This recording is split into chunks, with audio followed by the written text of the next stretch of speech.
Hello viewers, back to my channel. আশা করছি সবাই ভালো আছেন। এই প্রচণ্ড গরমের সবথেকে উপযুক্ত, হেলদি ও ভীষণ টেস্টি শুক্তো রেসিপি নিয়ে আজ আমি আপনাদের সামনে এসেছি। ঘরে থাকা সাধারণ উপকরণ দিয়ে কিভাবে রান্না করলে এই শুক্তো খেতে হবে অনুষ্ঠান বাড়ির মতো, সেই পদ্ধতি সহ কিছু টিপস দেয়া থাকবে। আশা করছি আমার আজকের রেসিপিটি আপনাদের ভালো লাগবে। চলুন তাহলে দেখা যাক রেসিপিটি কিভাবে তৈরি করব। অনুষ্ঠান বাড়ির মতো টেস্টি শুক্তো রান্না করার জন্য প্রথমে একটা পেস্ট তৈরি করে নিতে হবে। তার জন্য ছোট একটা ব্লেন্ডারে নিয়ে নিচ্ছি 1 টেবিল চামচ সাদা সরিষা, 1 টেবিল চামচ লাল সরিষা, 1 টেবিল চামচ পোস্ত। এখন এর মাঝে আন্দাজ মতো একটু জল দিয়ে মিহি করে ব্লেন্ড করে নেব। সরিষাটাকে ব্লেন্ডারে ব্লেন্ড করে চলে এলাম নেক্সট স্টেপে।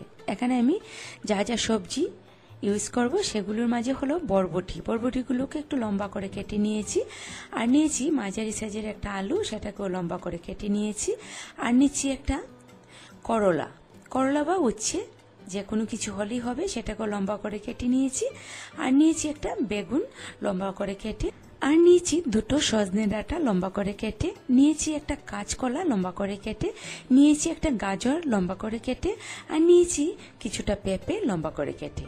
মোট কথা যা যা সবজি নিয়েছি সবগুলোকে একই সাইজ করে কেটে নিয়েছি, আর নিয়েছি কিছুটা মাসকলাই ডালের বড়ি। অনুষ্ঠান বাড়ির মতো শুক্তো রান্না করার জন্য এখন একটা ভাজা স্পেশাল মশলা তৈরি করে নেব। তার জন্য চুলায় একটা প্যান বসিয়ে প্রথমে দিয়ে দিলাম 1 চা চামচ পাঁচফোড়ন, আধা চা চামচ জিরে, আর 1 চা চামচ রাঁধুনি। এগুলোকে একটু শুকনো খোলায় ভেজে নিলাম। এখন এগুলোকে গুঁড়ো করে নেব। তারপর চলে এলাম নেক্সট স্টেপে। চুলায় আবার প্যান বসিয়ে দিয়ে দিলাম আধা কাপ পরিমাণ মতো সরিষার তেল। এই রেসিপিটি সরিষার তেল দিয়ে রান্না করলেই বেশি ভালো হয়। তেলটাকে গরম করে প্রথমে আমি মাসকলাই ডালের বড়িগুলোকে লাল করে ভেজে তুলে নেব। একই তেলে আমি বাকি রান্নাটা করে নেব। বড়িগুলোকে লাল করে ভাজলে এর ফ্লেভারটা ভালো আসবে। লাল করে ভেজে এখন আমি বড়িগুলোকে তুলে নিচ্ছি।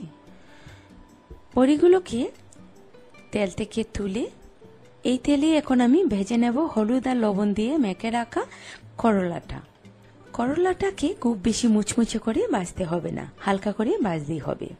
আর আমি শুক্তোতে যা যা সবজি ইউজ করছি সেগুলোই যে হুবহু আপনাদের দিতে হবে সেরকম কোনো কথা নেই। এর থেকে কিছু বাদ পড়ে গেলে অসুবিধা নেই, বাকি যেগুলো সবজি থাকবে সেগুলি দিয়েই শুক্তো রান্না করতে পারেন। করলাটাকে ভেজে এখন আমি তেল থেকে তুলে নিচ্ছি। তেল থেকে করলাটাকে তুলে এখন হলুদ লবণ দিয়ে মেখে রাখা বেগুনটাকে ভেজে নেব। তবে বেগুনটাকেও খুব বেশি ভাজতে হবে না, কারণ খুব বেশি ভাজলে শুক্তোতে দেওয়ার পর একদম গলে যাবে, তাই হালকা করে ভেজে তুলে নিতে হবে। আর এই শুক্তোতে কিন্তু তেতো একটা সবজি থাকতেই হবে, সেটা উচ্ছে বা করলা যাই হোক না কেন।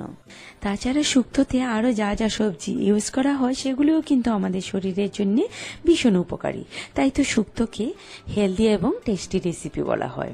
বেগুনটাকে তেল থেকে তুলে নিয়ে এখন এই তেলেই দিয়ে দিচ্ছি 1 চা চামচ পাঁচফোড়ন, তার সাথে দিচ্ছি দুটো তেজপাতা চিড়ে। এগুলোকে একটু লাল করে ভেজে নিচ্ছি। এখন এর মাঝে দিয়ে দিচ্ছি প্রথমেই যে সবজিগুলো শক্ত সেই সবজিগুলো। তার মাঝে প্রথমে দিলাম আমি আলু, তারপরে গাজর, তারপরে পেঁপে। শক্ত সবজিগুলোকে আগে দিয়ে তেলে একটু ভেজে নেব। তেলে এভাবে একটু ভেজে নিলে সবজিগুলো একটু নরম হয়ে যাবে। এই সবজিগুলোকে কিছুক্ষণ তেলে নাড়াচাড়া করার পর যখন হালকা একটু নরম হয়েছে তখন আমি দিয়ে দিচ্ছি কাঁচকলাটাকে দিয়ে আর একটু সময় নেড়ে ছেড়ে নেব। মোট কথা যে সবজিগুলো সিদ্ধ হতে একটু বেশি সময় লাগবে সেগুলোকে আগে তেলে ভেজে নিতে হবে। এই পর্যায়ে দিয়ে দিচ্ছি বরবটিটা দিয়েও আর একটু সময় নেড়ে চেড়ে নিচ্ছি। এই পর্যায়ে আমি দিচ্ছি স্বাদ মতো লবণ, তারপর দিচ্ছি ভর্তি করে 1 চা চামচ আদা বাটা। লবণটা আপনারা আপনাদের স্বাদ মতো দিয়ে দেবেন। লবণ আর আদা বাটাটাকে সবজির সাথে মিশিয়ে আরো কিছুক্ষণ সময় সবজিটাকে ভেজে নিচ্ছি। সজনে ডাঁটা সিদ্ধ হতে বেশি সময় লাগে না, তাই এখন আমি দিয়ে দিলাম সজনে ডাঁটাটাকে। সজনে ডাঁটাটা দিয়ে আরো কিছুক্ষণ সময় নেড়ে চেড়ে নিচ্ছি। এখন আমি দিয়ে দিচ্ছি সেই ব্লেন্ড করে রাখা সরিষা আর পোস্তটাকে, সাথে দিয়ে দিচ্ছি 1 চা চামচ চিনি। শুক্তোতে একটু চিনি না দিলে এর টেস্টটা আসবে না ঠিকঠাক মতো। চিনি আর সরিষা পোস্তটাকে সবজির সাথে মিশিয়ে কিছুক্ষণ সময় কষাতে কষাতেই কিন্তু দেখুন সবজিটা অলরেডি 50%-এর মতো সিদ্ধ হয়ে গেছে। বাকি সিদ্ধটা হয়ে যাবে রান্না করতে করতে। আমি আরো কিছুক্ষণ সময় এভাবেই সবজিটাকে কষিয়ে নিচ্ছি।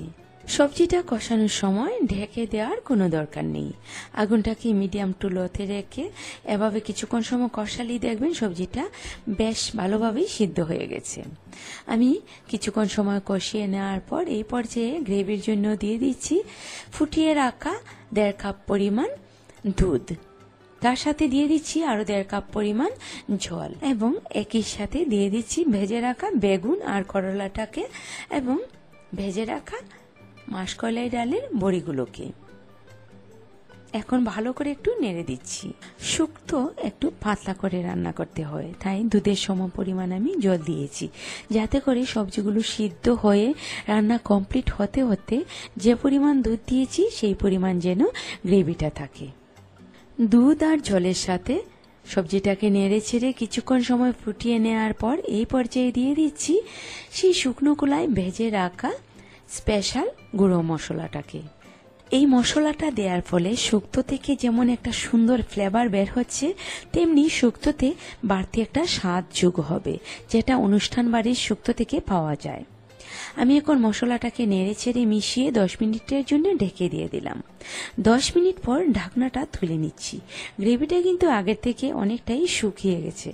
এখন আমি উপর নিচ করে ভালোভাবে একটু নেড়ে দিচ্ছি। সবজিগুলোও কিন্তু 100%ই সিদ্ধ হয়ে গেছে। গ্রেভিটাকে আর শুকানো যাবে না, আগুনটাকে এখন নিভিয়ে দিতে হবে, তা না হলে গ্রেভিটা শুকিয়ে যাবে, খাওয়ার সময় একদমই খুঁজে পাওয়া যাবে না। তবে সবশেষে দিয়ে দেব একটু ঘি। সবশেষে এই ঘিটা দেওয়ার ফলে শুক্তোতে আসবে সুন্দর একটা ফ্লেভার, যেটা অনুষ্ঠান বাড়ির শুক্তোতে পাওয়া যায়। তবে যাদের ঘি খেতে আপত্তি আছে তারা ঘিটাকে স্কিপ করে যাবেন। ঘিটাকে আমি শুক্তোর সাথে ভালো করে মিশিয়ে নিলাম। হয়ে গেল ঘরে থাকা সাধারণ উপকরণ দিয়ে অনুষ্ঠান বাড়ির মতো স্পেশাল শুক্তো। গরমে এর থেকে ভালো রেসিপি হতে পারে না।